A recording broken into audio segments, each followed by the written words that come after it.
If you're a guy who's ever had difficulty ejaculating during sex, then you're going to want to listen up. In this video, assuming you have no medical conditions, but you're having a difficult time ejaculating with your partner, I have 7 things that you can implement into your sex life that can dramatically help you if you're experiencing this problem, including several supplements. You're going to want to watch all the way to the end.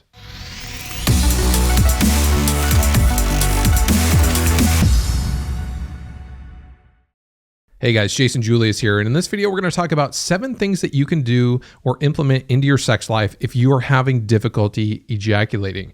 Now, I know commonly when we think of issues with ejaculation for men, the most common one is premature ejaculation. So something like having difficulty ejaculating or taking a very long time to ejaculate might seem like a quality problem to a lot of guys, but it can actually really be a problem. And I'm getting more and more emails from guys regarding this and what they can do about it. So in this video, let's talk about 7 things that you can implement into your life. And some may apply to you, some may not, but I want to give you as many things to try as possible, plus really try to help you understand why that might be happening. And again, this is assuming that you're sexually healthy otherwise and don't really have a medical issue that's keeping you from ejaculating. And I should also say, as I would in any of my videos, I am not a doctor and I don't play one on the internet. With that said, let's get started. So number 1, and most importantly, is stop desensitizing your brain. Now, what I mean by that is we live in a very new time where our brains can get overexposed to things of sexual nature. And when I say modern times, I'm talking about literally in the last 5 or 10 years are very unique to any other time for us humans in terms of what we are exposed to sexually. You know, you think about the thousands and thousands of generations before us had no access to see that much, you know, so many sexual situations all laid out, say, on the internet. They were never exposed to the level to where it could desensitize the mind. Now, you know, even 10 years ago was sort of the up and coming to where, you know, pornography became so accessible on the internet. You know, you think not that long ago, you used to go to the video store to, you know, pick up a movie and they had that weird section in the back, you know, that was for adults only. And other than that, you know, in order to see pornography, you actually literally go to the store and buy, say, a VHS tape or a DVD. Those times were not that long ago. And, you know, if you can even think back to the first time that you were exposed to something sexual, be it, say, a magazine or something like that, your mind saw that and was just really stimulated by it. It was like overly stimulated, like, wow, this is amazing. But then over time, as your mind is exposed to those things, it takes more and more in order to get sort of the same hit, right? Because the dopamine sensors in your brain start to get used to whatever level you're exposed to. So that was fine if you just had a few magazines, you know, some VHS tapes and that sort of thing. But now in this day and age, you can literally turn on, say, a tube site and you can watch endless varieties of anything you can imagine sexually. You can go on to, you know, a live streaming site and you can watch, you know, people having sex live and you can interact with them. There's like endless choices out there, which I want to be clear that I'm very pro for that. I'm you know, I think people should have all those outlets to be able to express themselves, to be able to enjoy pornography. I think it's a very healthy thing for the most part. But we've come to this level where we have so much of it out there that even the average pornography consumer online for guys are able to, say, you know, watch anywhere from, you know, this extreme to an exact opposite extreme, all within, you know, one time of masturbating, to where their mind starts to get desensitized to it. It gets desensitized to seeing, you know, all these novelties that our brain would have never been exposed to before. And so, you know, usually it gets, you know, the dopamine starts kicking up and starts getting you really excited when you start to see a naked woman and get you ready for sex. Well, when you have that repetition where you watch all these sort of extreme situations and then you go to have sex with your partner, your brain is going to be desensitized. Even if you're not, like, you don't consider yourself an addict, anything like that. I don't want to make anyone label themselves as like, oh, I've watched too much or anything like that. I think that there's a lot of men out there who I would say would be average or even less than average consumers of it, but it's just so available that their mind may have desensitized, and you can actually see it in the brain structure. The amount of dopamine that you need to get that next excitement, becomes more and more difficult to get because your brain has been exposed to these extreme levels of different situations, different novelties, to where regular sex itself is not as stimulating to your mind. So it's much more difficult to, ejaculate during sex, sometimes even difficult to get an erection, to get even aroused for that situation. And your brain reacts in the way that it's, conditioned to respond. And that's included with sex for both men and women. So when you consider that you put your brain through this conditioning when you watch pornography and masturbate, where you're giving it tons and tons of stimulation, and then you go to have sex in real life and you can't switch to another niche. You can't, change things up in the middle, or you can't have as extreme of a naughty situation as you might, when you're watching pornography. And then the brain is conditioned to respond to that instead of what's in real life. So I would say, in order to resensitize yourself, what you really need to do is really tone down the amount of, adult action, so to speak, that your mind is exposed to. You need to stop watching porn for at least, 45 to 60 days, I would say, at least starting out, to get your brain to kind of come back down. Really, if you know that you have this issue, it may be best not to watch pornography at all. Again, I'm not against pornography at all, but if it is causing anyone an issue where they're feeling more desensitized to where they're not able to enjoy the sexual experience in real life, then there's a problem there, and you need to stop watching pornography and let your brain sort of rewire itself to get excited about just a normal sexual situation, which is what it's designed for, instead of, this massive amount and quantity of different, niches and novelty, crazy things that you can just pull up instantly in pornography. So that would be number one, is stop watching pornography and let your brain resensitize. Number two on our list is stop desensitizing your penis. Now, this goes right along with what I just said about masturbation, porn in your mind, getting overly desensitized by being exposed over and over to extreme sexual situations. The way that you masturbate may be sort of desensitizing your penis to, again, when you condition yourself to respond in a certain way, and when you masturbate, say you have a very tight grip, you touch yourself in a certain way, the mind starts to take note of that. It starts to make grooves in the mind and say, okay, this is the type of, stimulation we like. This is what gets us to ejaculate. And then you go to a real sexual situation, and your mind is conditioned to, respond the way that you've conditioned it. And sometimes men will find that it's difficult to ejaculate, because they don't really realize that they're so used to, the sensation that they might get from their hand or whatever they might do when they masturbate. And it's so different when it comes to real intimacy, real sex, that their body and mind is actually trained in a way that works against them. So along the same lines of not watching pornography for, say, 45 to 60 days, I would highly recommend not masturbating for a while, and try to only masturbate when you're actually with your partner and from real sex, so that you start to recondition your body to respond to normal stimulation instead of the very intense stimulation that you might get when you masturbate. All right, number three is to add novelty to your sex life. Change things up a little bit. If your sex life is not turning you on in the way that, keeps you from ejaculating, oftentimes, it's the same old sex that you've been experiencing. That can be boring for you, but it's probably boring for her as well. Adding a little bit of novelty into your sex life can go a really long way. What I mean by that is change up the situation, change up where you have sex, throw in some role playing, talk about what you guys like, try new things. make the experience new and refreshing again.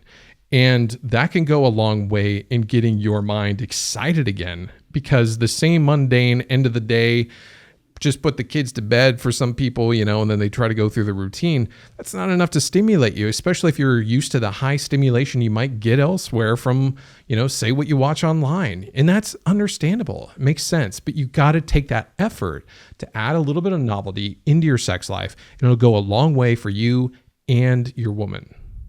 Number 4 is teach her vagina to squeeze. If you actually teach your woman how to do PC muscle exercises, that can go a long way in helping her orgasm. But it can also help to the extent to where those muscles inside of her vagina are going to be able to squeeze down on your penis, which will increase the stimulation that you feel, that sensation that you feel. It may match up more to the sensation that you're used to from masturbation, and hopefully even exceed that and really get you excited. And it's another reason to help her practice strengthening her PC muscle, and it could be a benefit to both of you. She'll have better, stronger, hopefully even ejaculatory orgasms, and you will have the benefit of her vagina being tighter and have a better sensation during sex for yourself. So that is number 4. Number 5 is teach her how to touch you.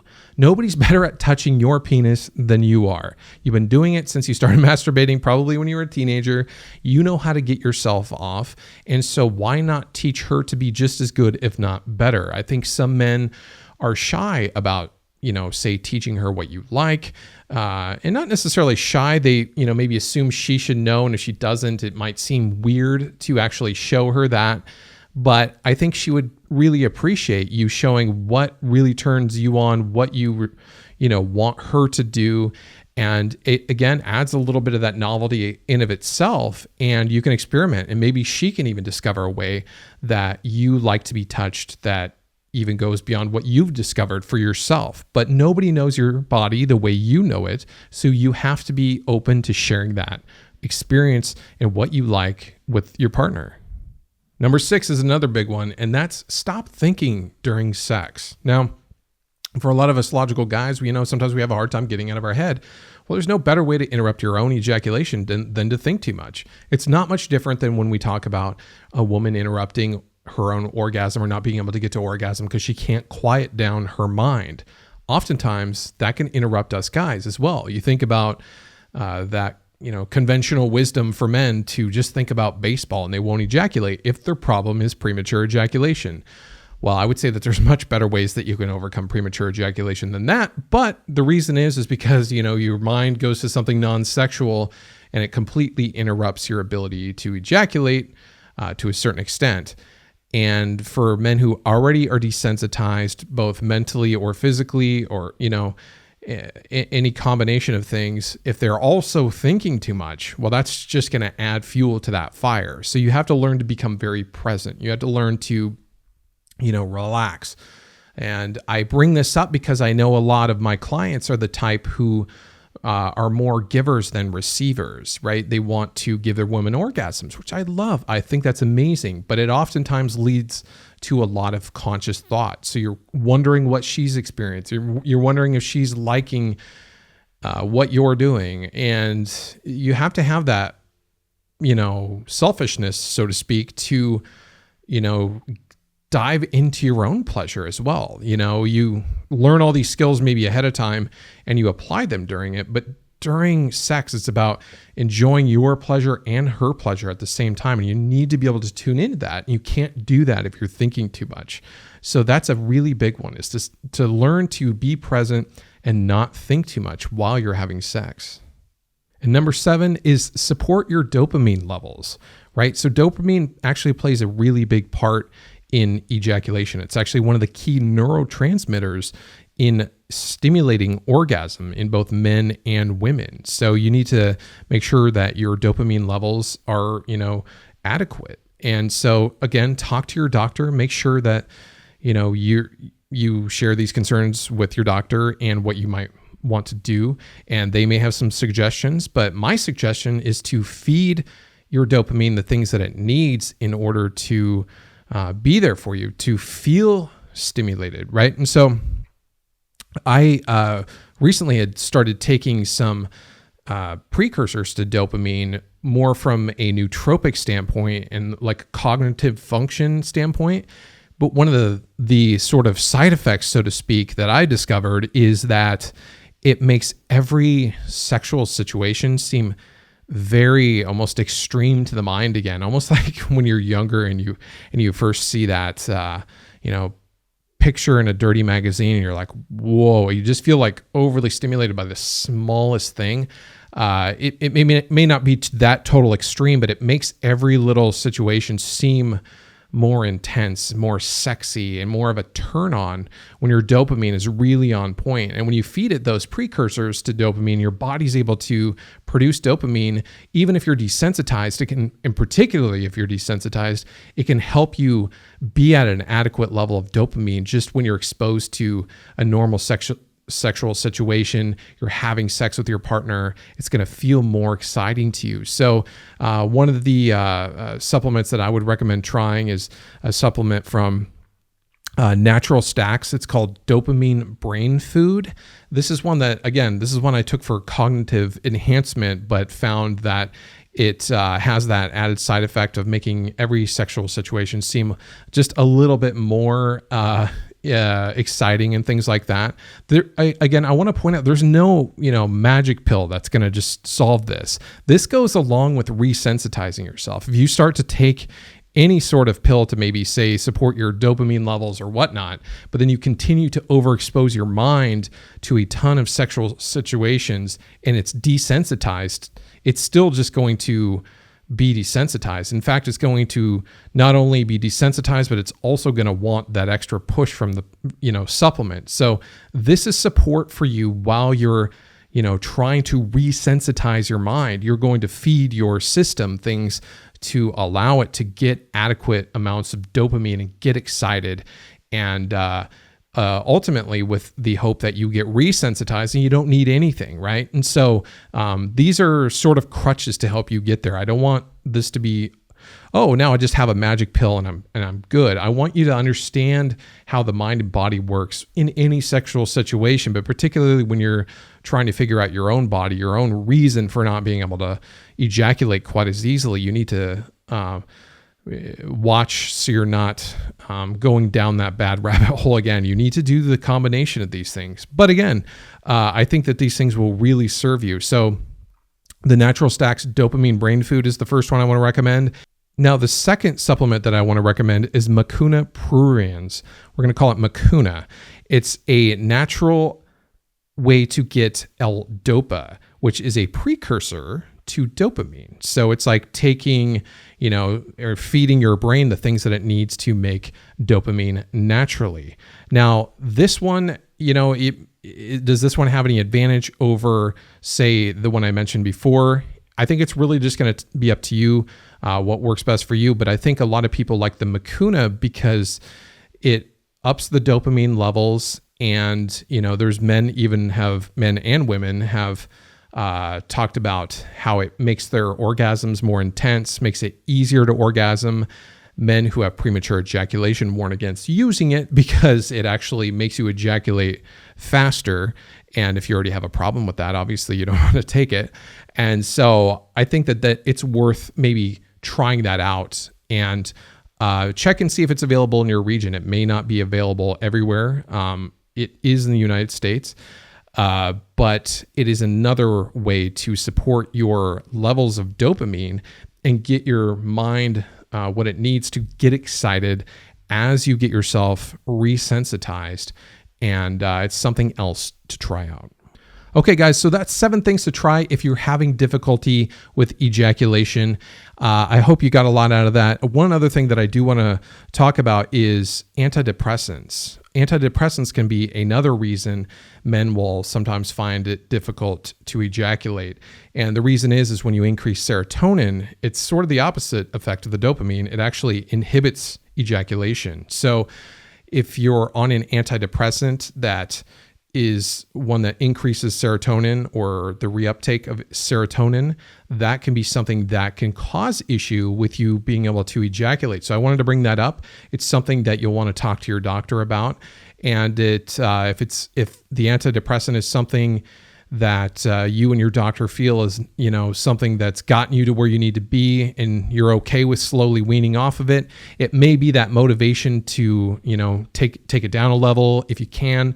But that I just want you to know that could be another possibility of what's causing that for you. So until you're able to get off of that, you may want to talk to your doctor about that concern and see where you can go from there. Cool. I'll talk to you soon. Hey guys, real quick before you go, if you like the content in this video, go ahead and hit the like button below and make sure and leave a comment and let me know what you think and ask any questions that you might have. And also don't forget to hit the subscribe button because I have some really cool content planned. I'm going to be coming out with videos weekly and I don't want you to miss a thing. So thanks for watching and I'll see you in the next one.